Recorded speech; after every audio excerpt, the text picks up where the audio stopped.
মাহে রমাদানকে স্বাগত জানানোর একটা সুন্নাও বটে। রাসূল ইসলাম সেটি করতেন, সাহাবায়ে কেরামরা করতেন, সালাফদের মধ্যেও এরকম আমল পাওয়া যায়। তো স্বাগত জানাবো আসলে আমরা কিভাবে, সেই স্বাগত জানানোর পদ্ধতিটি সুন্নাহ দ্বারা কিভাবে সমর্থিত এবং প্রমাণিত হয়েছে?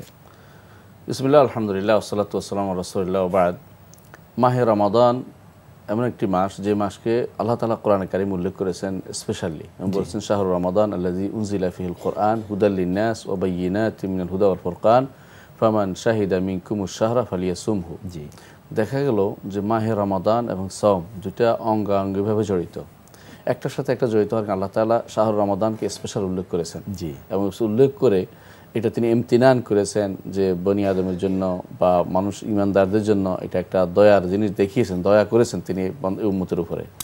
এরপরে রাসূলুল্লাহ সাল্লাল্লাহু আলাইহি ওয়াসাল্লাম কিন্তু মাহে রমাদান যখন আসতো তখন তিনি সাহাবায়ে কেরামকে ডেকে বলতেন, জাআকুম শাহরু রমাদান, জাআকুম শাহরু রমাদান, তোমাদের মাস রমজান মাস আসছে, রমজান মাস আসছে, এভাবে রাসূলুল্লাহ সাল্লাল্লাহু আলাইহি ওয়াসাল্লাম বলতেন। কেন বলতেন? তারপর তিনি বলতেন যে এমন একটি মাস যে মাসে ফতেহাত আবওয়াবুল জান্নাহ, জান্নাত দরজাসমূহ খুলে দেওয়া হয়েছে, ওয়া উগলিকাত আবওয়াবুন নার, জাহান্নাম দরজা বন্ধ করে দেওয়া হয়েছে, এবং রাসূলুল্লাহ সাল্লাল্লাহু আলাইহি ওয়াসাল্লাম বলছেন সুলসিলাত অন্য বর্ণনা আছে সুফিদাতিশ শায়াতিন, শয়তানদেরকে বন্দী করে রাখা হয়েছে। এটা এই জন্য বলতেন, হ্যাঁ, মারাদুল জিন, এটা শয়তান একই জিনিস, মানে বন্দী করে রাখা তাদেরকে। কেন বন্দী করা হয়? যাতে করে ঈমানদাররা এই মাসে বেশি বেশি ইবাদত করতে পারে। আর জান্নাতের দরজাসমূহ খুলে দেওয়া হয়েছে জান্নাতে যেন জান্নাত ইবাদত করলেই জান্নাতে যেতে পারে, এরকম তাদেরকে আগ্রহ দেখানোর জন্য। আর জাহান্নামের দরজা বন্ধ করে দেওয়া হয়েছে যাতে করে কেউ জাহান্নামের কাজ না করে, তার থেকে বিরত থাকে। রমজান মাসে এই কেন রাসূলুল্লাহ সাল্লাল্লাহু আলাইহি ওয়াসাল্লাম এটা বেশি বলতেন? প্রত্যেকটা জিনিস রাসূল নিজেও বলেছেন যে তুদাআফু ফিল হাসানাত, যে এই মাসে যত আমল করবে সব বহুগুণ বর্ধিত সওয়াব তাতে হয়। এবং আশ্চর্য জিনিস হচ্ছে যে হাদিসে রাসূলুল্লাহ সাল্লাল্লাহু আলাইহি ওয়াসাল্লাম বলতেছেন যে কোনো আমল 700 গুণ পর্যন্ত বর্ধিত হয়, কিন্তু রমজান মাসের আমলের কোনো নির্ধারণ করে বলা হয়নি যে কতটুকু হবে, বহুগুণ বর্ধিত হয়। এই জন্য মাসটা ইবাদত, ইমানদারের জন্য এই মাসটা একটা বিরাট সুযোগ, যিনি সুযোগটা সদ্ব্যবহার করতে পারেন। রাসূলুল্লাহ সাল্লাল্লাহু আলাইহি ওয়াসাল্লাম এই জন্য কিছু প্রস্তুতি নিতেন। কীরকম প্রস্তুতি নিতেন? আগের মাস থেকে কিন্তু রোজা রেখে তিনি সেটাকে এক ধারাবাহিকতা রক্ষার চেষ্টা করতেন, যে অভ্যাস যেন তৈরি হয়ে যায়, এজন্য তিনি চেষ্টা করতেন। রাসূলুল্লাহ সাল্লাল্লাহু আলাইহি ওয়াসাল্লাম এটা করতেন। আরও তিনি করতেন কি, এই মাস আসার আগে আগে মাঝে মধ্যে তিনি সাহাবায়ে কেরামকে ডেকে গুরুত্ব কী কী করতে হবে সেগুলো তিনি উদ্ভাবন করে তাদেরকে বলতেন। তাহলে বোঝা গেল যে এই মাসের আগের মাসের দায়িত্বগুলো শেষ করার পরে এই মাস শুরু করতে হবে, সেটা তিনি করতেন। এই জন্য রাসূলুল্লাহ সাল্লাল্লাহু আলাইহি ওয়াসাল্লাম আগের মাসে বেশি রোজা রাখতেন। হাদিসে আসছে, আয়েশা রাদিয়াল্লাহু আনহা বলেন যে তিনি শাবান মাসে রাসূলুল্লাহ সাল্লাল্লাহু আলাইহি ওয়াসাল্লাম খুব বেশি রোজা রাখতেন। তিনি সাধারণত পুরো মাস কখনো রোজা রাখতেন না, কিন্তু শাবান মাস তিনি যেন প্রায় পুরো মাস রোজা রাখতেন, এরকম তিনি বলতেন। রমজান ছাড়া রাসূলুল্লাহ সাল্লাল্লাহু আলাইহি ওয়াসাল্লাম কখনো পুরো মাস রোজা রাখতেন না, কিন্তু শাবান মাস প্রায় তিনি রোজা রাখতেন। আয়েশা রাদিয়াল্লাহু আনহা বলেন যে কখনো কখনো আমার রোজার ভাঙতি পড়তো বিভিন্ন কারণে, যেটা আমি কখনো আর পূরণ করতে সমর্থ হতাম না। যখন শাবান মাস হতাম সেটা পূরণ করতাম, কারণ রমজান মাসের প্রস্তুতি অনুসারে, যে রমজান মাস যেন আমার পরিপূর্ণ অবস্থায় কাটে। শাবান মাস আসার পর রাসূলুল্লাহ সাল্লাল্লাহু আলাইহি ওয়াসাল্লাম যেমনিভাবে রোজা রাখতেন, এটা এই জন্য করতেন যে রমজান মাসের ধারাবাহিকতার জন্য, যাতে করে রোজা রাখতে রাখতে অভ্যস্ত হয়ে যায়, রমজান মাসে কেউ না আবার অসুস্থ হয়ে পড়ে কোনো কিছুর জন্য, তার জন্য সমস্যা তৈরি না হয়, এটা তিনি দেখতে চাইতেন। আরেকটি জিনিস রাসূলুল্লাহ সাল্লাল্লাহু আলাইহি ওয়াসাল্লাম সেটা বেশি করে করতেন, সেটা হচ্ছে এই মাসে তিনি বলতেন যে আমি রোজা অবস্থায় যেন আমার আমলনামা আল্লাহর কাছে পেশ করা হয়, বিশেষ করে শাবান মাসে, এটা তিনি চাইতেন। কারণ বছরের আমল রমজান মাসে পেশ করা আল্লাহর সামনে। আমরা জানি যে আল্লাহর দরবারে আমলনামা 3 সময় পেশ করা হয়। একটি হচ্ছে প্রতিদিন, আরেকটা হচ্ছে প্রতি সপ্তাহে 2 দিন, সোমবার এবং বৃহস্পতিবার, আর বছরে একবার, সেটা শাবান মাসে।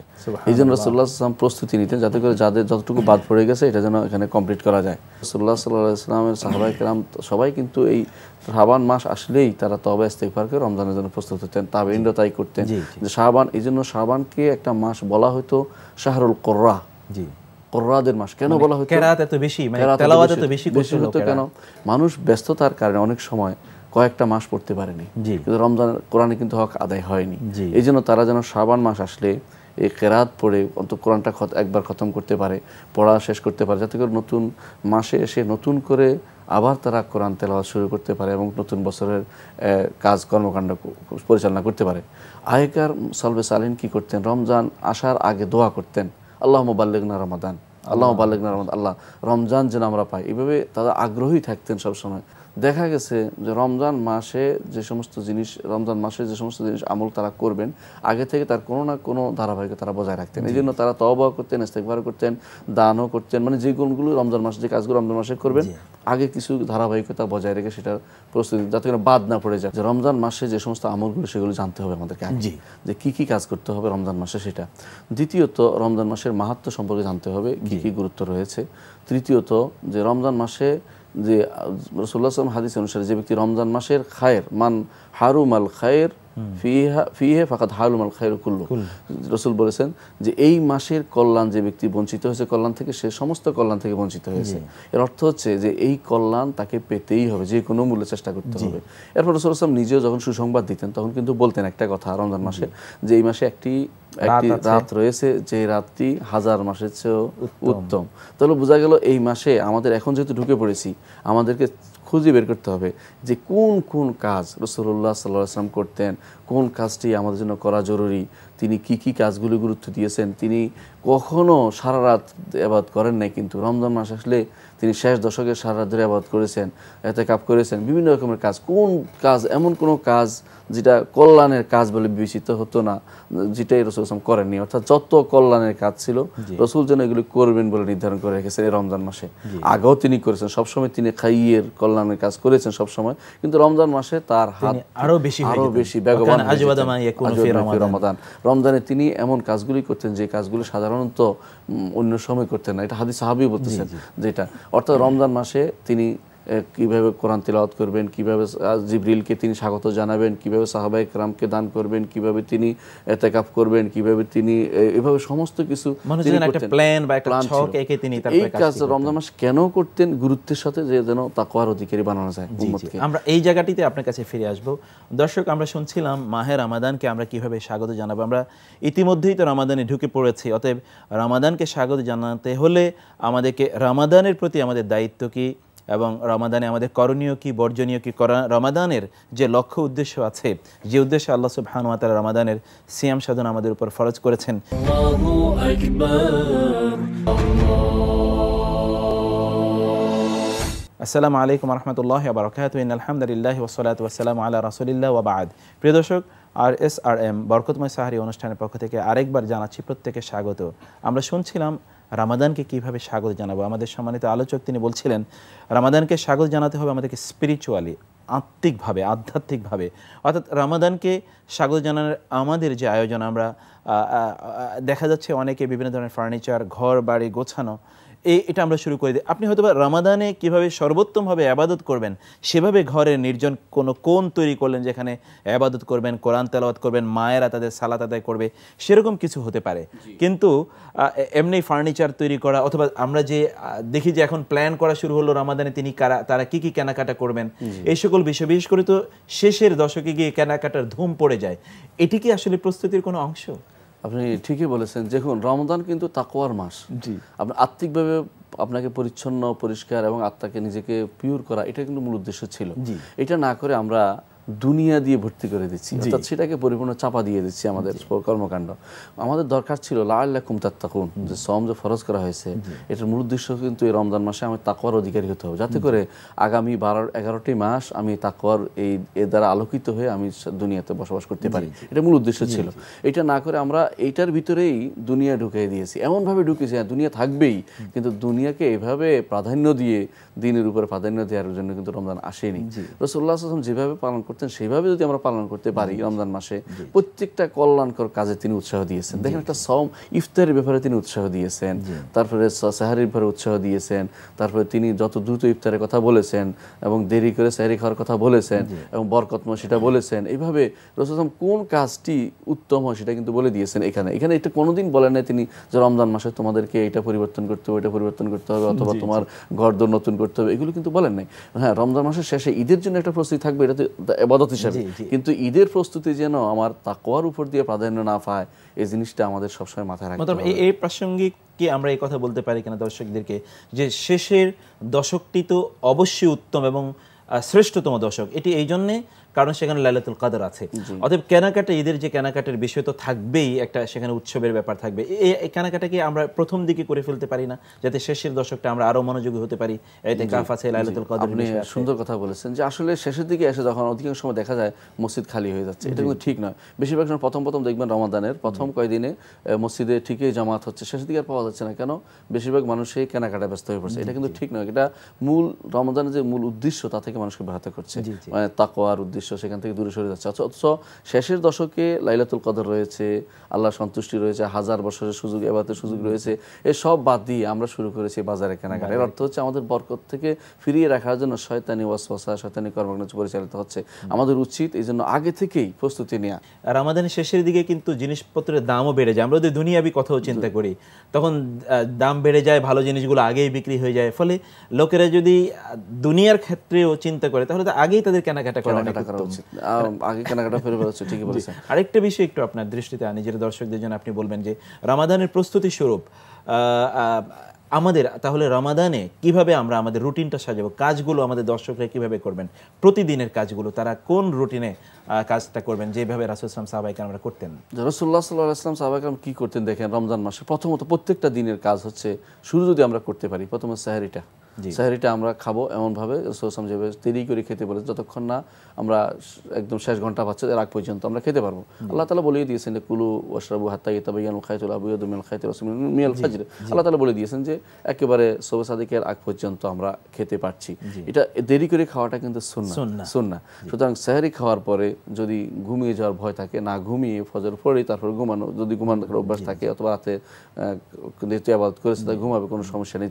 উত্তম হচ্ছে অপেক্ষা করা, উত্তম হচ্ছে ফজরের পর অপেক্ষা করা, সূর্য ওঠা পর্যন্ত অপেক্ষা করলে তিনি একটা ওমরার সওয়াব পাচ্ছেন, একটা হজের সওয়াব পাচ্ছেন পরিপূর্ণ। এটা সহিহ হাদিসে প্রমাণিত।